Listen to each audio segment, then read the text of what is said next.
Hi, this is Bird from Birds SVGs, and in this video I'll be showing you how I put the Robin and Postbox trio together, and that's from the White Christmas SVG Collection. And when I say trio, I mean the card, the box envelope and the gift tag. So first of all, I'm putting the envelope together, and with the back panel just fold along the score lines, and then with the envelope front here, because this one comes into the two rectangular envelopes in this set come in two pieces. So you want to fold along all of the score lines, and then that kind of makes the placement for your white panel a lot clearer, because sometimes it's a bit difficult to see the perforated lines, but if you fold along them, it makes it a lot clearer. So I'm just popping some glue onto the inside of the envelope itself, because if you put it on the white card, you're running the risk of it going through the holes and oozing through. So I'm just popping that into place, and then I can put the rest of the box envelope together. So I want my back piece here to kind of sit inside my front panel. So I want to be adding the glue to my back panel and then gluing the tabs to the inside of the front panel. So I've glued along the bottom, and that kind of forms a hinge. So when your bottom is in place, then you know when you flip it over that the side panels will be in place. And the only thing that is slightly tricky about this is on the last side, after you've added your glue, you need to get your tab inside, the tab at the bottom. You need to get that inside. You see here, it just takes me a minute to kind of get that to work. But that's as tricky as it gets, to tuck a tab in before you glue your last side. And then I want to, you can push along and put some pressure on it against your table, or pop a bone folder inside just like I am there, because it's not, they're only half an inch deep, so there's not a lot of room to get your hands in there. Okay, so now we can make our card, and then once we've made the card, I'll show you how the card fits inside the envelope with plenty of room to spare. Okay, so we'll fold our card base in half, and then we have two layers to go on the inside of our card. So you've got a decorative frame, and you want to glue this directly down to the white panel to go on the inside of your card to write the message to recipient. And there's two reasons for having that rather than just gluing the frame inside your card. First of all, it means you can use a dark colour on your card base if you'd like, and then you've still got an area to write a message. But also it helps counterbalance any weight that's going on the front of your card as well. Okay, so I'm just adding some glue to the outside edge of the frame, and then the inside oval of the frame, and just putting a few dots around on the inside of the holly leaves. And then if you do find that there's any areas that aren't as glued down as you like, you can always use the spatula trick. And I know I've mentioned that a few times, and I've shown you a few times too, but I'll pop up a separate video, just a really quick one, to show you how I do that. Okay, so I'm gluing this also directly into the inside of my card. And the idea is that it gives you kind of a faux embossed looking emboss, whichever way around that's supposed to be. Okay, so again, we have the same frame on the outside of the card. It's slightly bigger this time. The front layers for the outside of your card actually line up directly with the edges of your card base. So it's nice and easy to line up. You haven't got to worry about borders or anything like you did on the inside.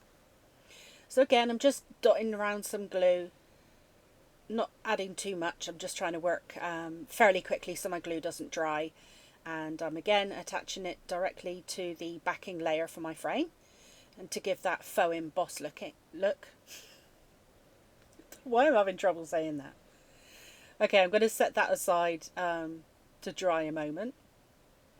And then I've got two panels to go on the behind my frame to go directly onto my card base. And what I've done here is got a little cutout there to kind of form a bit of a countryside scene. But what I've chosen to do is put a layer of pearl card behind, so the shine on the pearl card kind of picks up the light behind those little cutouts. So although a lot of this collection is white, what I've done is I've chosen textured plain card, pearl card, glitter card. I chose, you know, texture card. I chose lots of different types of card. I just dug through my stash and tried to find as many different textures and finishes that I could. And that helps differentiate between the layers. So they don't really need to be different colours, because it's quite, you know, they do stand out really well. Okay, so I've added some 3D foam pads behind my frame to elevate it a little bit from my card base. And I've popped that down. You don't need to use as much 3D foam tape as I did. I do get carried away with that. Okay, so now we're going to start building up the picture to go inside our frame. And we've got a little post box here. The first thing I'm going to do is I'm going to add the little white panels onto the back of my kind of overlay. And this would be where the day of the collection and the times of the collection. But you could always stamp something on there or write something on there, saying December the 25th or something like that. So I'm going to glue this panel directly on top of my postbox, you know, large panel.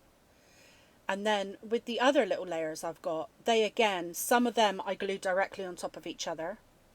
And then some of them I pop up on foam pads. You could use silicone glue or even 3D glue dots if you'd like as well. So whatever your chosen 3D, you know, dimensional adhesive is. So here I've got the little piece that overhangs the opening of the letterbox. I think that's quite clear where that goes. And then you have these two pieces that glue on top of each other. And the best way to see where these pieces go is to have a look at the kind of sticky out sections on the left hand side. And if you line up the edge of the postbox on the left hand side, you should see where each piece goes. So again, this piece with the little holes in, I'm layering that on top of the roof of the postbox that doesn't have the little bump on top. So now I've done all the pieces I need to do that get glued directly on top of each other. I can now layer those pieces up with my 3D foam pads. So I've got the very top of my postbox. That's the bit without the little bump on top. So that goes on top of the piece that does have the little bump. Then that goes to the topmost part of my little postbox there. And you can see the different layers. And then this next piece, I'm going to trim down my foam pads to make them as small as I can, to try and hide them behind this little panel. And then this goes on the last little bump. And then that's your postbox done. And then I'm going to add some 3D foam pads to the back of this. And then when you pop that into place, it kind of nestles into the oval. So you just want it in the bottom right hand corner, and it just fits. Especially because we put our frame up on 3D foam pads. They're kind of the same level, so it just fits and nestles in there. So the next thing is we've got our robin piece, and this is going to be going over the top of our postbox. Now again, I've cut the base piece in some white texture card, and then I've cut the overlay piece from some pearl card. So this is the chance to go through your stash and find all of those speciality papers, because you only need a tiny little bit to make a really big impact. For instance, here I cut my robin out of white glitter, and then I cut his redbreast out of red glitter. And apart from the couple of little berries there, that's the only glitter on this card, but it really has a lot of impact. So it's a great way of using your speciality papers, but not using too much of them at all.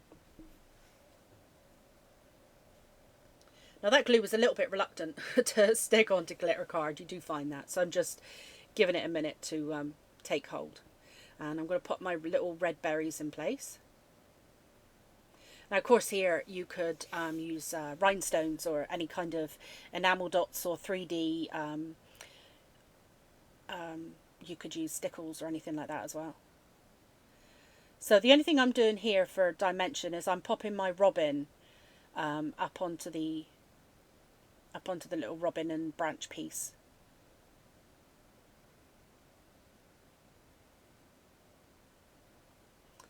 And then I'm just offering it up to my post box and seeing whereabouts I need my 3D foam pads to go, because the area in between the foam box and the frame on the left hand side, I might need a couple of layers there.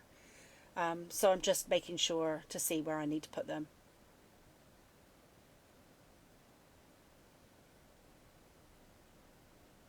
So round about where that robin's tail is, that's got an extra layer of 3D foam pads.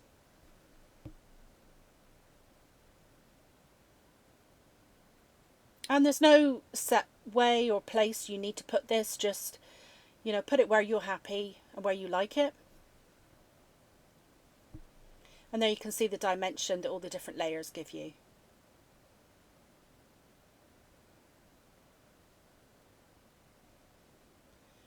Okay, I'll just pop it in the envelope.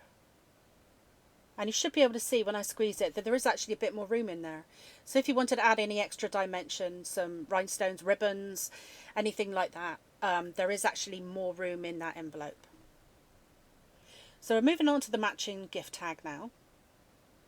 And again, we have a white liner to go onto the back of your gift tag. I know I'm using a white gift tag base, but this allows you to use a different coloured tag base if you'd like.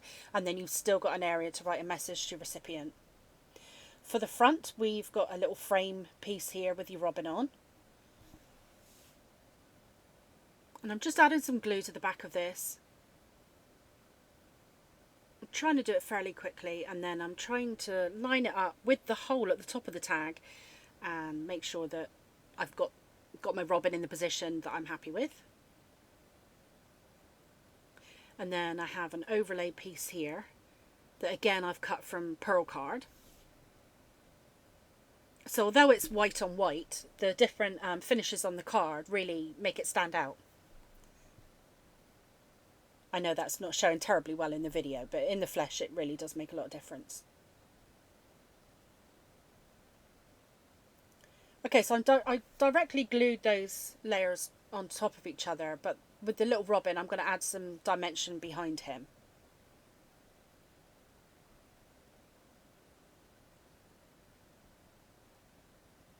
And again, I've got a little glitter, well, I've cut my robin from white glitter, although that's not showing up very well there. And I've cut his red breast and the berries from red glitter card. And again, you could use rhinestones, enamel dots or stickles or pearl accents or anything like that. And that would give the tag and your card a bit more dimension again. Okay, and in the finished picture here you can see I added some glitter ribbon to my tag. And there's the whole collection.